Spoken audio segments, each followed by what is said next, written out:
The rain hadn't stopped in 3 days, drumming softly on the roof of the small-town diner where David Cole sat staring into his coffee. Once, he'd been a man with plans. A contractor with his own business, a wife who laughed like springtime, and a little girl who used to call him Hero. But that was before the accident, before a truck skidded off an icy road and stole every reason he had to smile. Now, he just sat by the window each morning, pretending to read the paper, pretending he was still part of the world. The waitress, June, always refilled his cup with a quiet nod. No words, just kindness. Outside, the gray streets of Maplewood were nearly empty except for a young woman trying to wrestle a stroller through the puddles.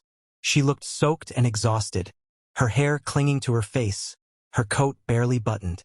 Something about her stopped David's eyes. Maybe it was the look, half lost, half determined. The same look his wife once wore when life demanded more than she had to give. A few minutes later, the door chimed, and the woman stepped in, dripping rainwater onto the floor, a little boy clutching her hand. "Sorry," she said breathlessly. "I just need somewhere warm." June brought her a towel, and the woman murmured a thank you. The boy, maybe 5, stared at David's coffee like it was the most fascinating thing in the world. "You want some hot chocolate, kiddo?" June asked. He nodded shyly. David smiled faintly, the first real smile he'd felt in months.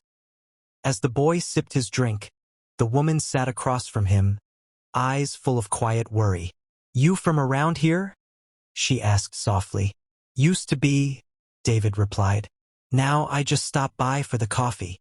"I'm Rachel," she said. "And this little tornado is Ben."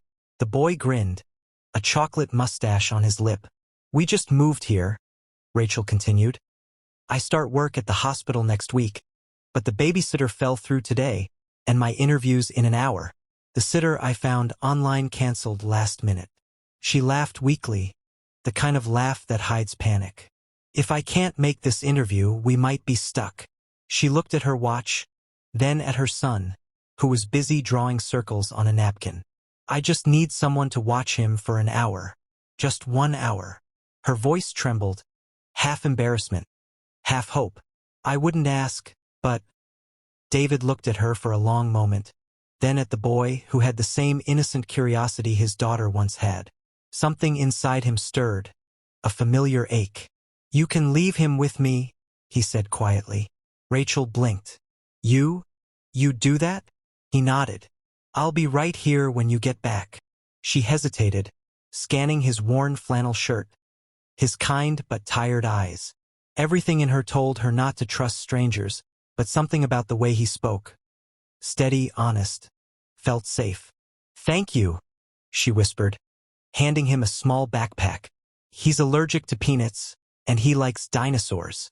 "Got it," David said with a small grin.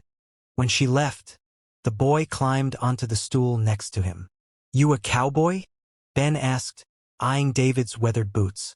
"Not quite," David chuckled. "Used to build houses. My dad built a treehouse," the boy said. "He's in the sky now." David froze for a heartbeat, then softened. "That's a good place to be." They talked for the next hour about dinosaurs, superheroes, and how chocolate milk could fix almost anything. For the first time in years, David laughed, a deep, unguarded laugh that made June glance over from the counter with surprise. When Rachel returned, drenched and breathless but smiling, David and Ben were building towers out of sugar packets. "You did it," David said. She nodded. "Got the job." Her eyes shimmered with relief. "And you kept him alive. That's a miracle." He chuckled. "He's a good kid." She handed him a 20, but he pushed it back.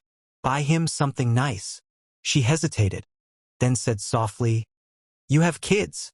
David's gaze drifted toward the window. "I did." The way he said it told her everything. She nodded, not pressing further. "Thank you, David," she said, shaking his hand before leaving. "You have no idea what this means." As the door closed, the little boy turned and waved. "Bye, cowboy." David smiled, but when the door shut behind them, the diner felt quieter than before. That night, David sat at his kitchen table, staring at the photo of his wife and daughter that still hung on the wall. For the first time, he didn't feel the crushing weight of loss, just a faint warmth, like a candle relit after too long in darkness. The next morning, he drove past the hospital and saw Rachel out front, waiting for the bus with Ben. He pulled over. "Need a ride?" he called. She smiled. "I can't keep asking for favors. Consider it a habit I'm trying to start," he said. That became their routine. Each morning he drove them to school and work, and every evening he dropped them home. Slowly, what began as kindness turned into something deeper. Ben adored him, called him Mr. David, begged him to teach him how to build things. They'd spend weekends fixing Rachel's porch or working on a little wooden airplane in David's garage. Rachel tried to pay him, but he always refused. "You're giving me something money can't buy," he'd say quietly. As weeks turned into months, Rachel began to notice changes in David. The haunted look in his eyes faded.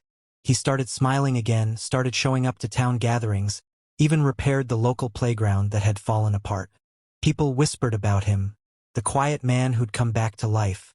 One afternoon, while Rachel was working a double shift, David picked Ben up from school. The boy was quiet, holding a crumpled paper in his hand. "What's that?" David asked. Ben hesitated, then handed it over. It was a school project titled My Hero. The drawing showed David and Ben building a wooden airplane, both smiling. Underneath, in shaky handwriting, were the words, "He's not my real dad, but he loves me like one." David's throat tightened, and his eyes blurred with tears. He hadn't cried since the accident, but now the flood came like rain breaking through a dam. That night, he hung the drawing in his workshop. A few weeks later, Rachel got sick.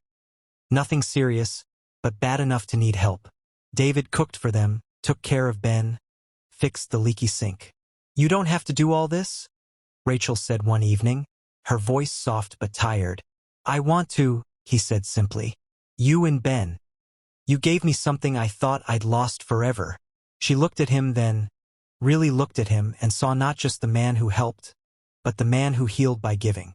"You've done the same for us," she whispered. Something unspoken passed between them, something fragile but real. Spring came early that year. The three of them took a trip to the park one sunny afternoon. Ben raced ahead with his toy airplane, laughing wildly. Rachel sat on the bench beside David, watching her son run. "He hasn't laughed like that in years," she said. David smiled. "Neither have I." She turned to him, her voice trembling. "You know, I never got to thank you properly for that first day." He shook his head. "You already did." "No," she said, tears welling in her eyes. "I mean it. You didn't just help me. You saved us." He looked at her for a long moment. "Maybe we saved each other." That night, as the sun sank behind the hills, Ben came running up to them, his airplane in hand. "Can we build a big one someday, Mr. David?" he asked. David knelt beside him. "Sure can, kiddo. We'll make it strong enough to touch the clouds." Ben grinned, then threw his arms around his neck. "I love you, Dad." The word hit David's heart like sunlight after years of shadow. He froze, then hugged the boy tightly, his voice breaking. "I love you too, buddy." Rachel watched, tears streaming silently, her heart full. Years passed, and the three of them built a life together. Simple, warm, and full of laughter. David legally adopted Ben, and they moved into a little house with a blue porch and a wooden sign that read home. Ben grew up strong, kind, and unafraid to love because a stranger once chose compassion over caution. Every Father's Day, he'd give David a hand-drawn card with the same message, "Thanks for choosing to stay." And every time, David would smile and whisper, "Thank you for asking me to."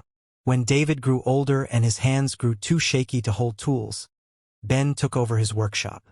"You taught me everything, Dad," he'd say.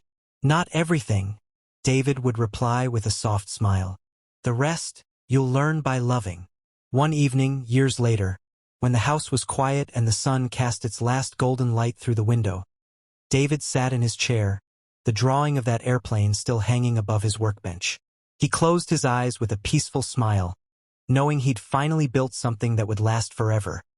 Not a house, not a project, but a family. And every time the wind rustled through the trees outside, it sounded like laughter.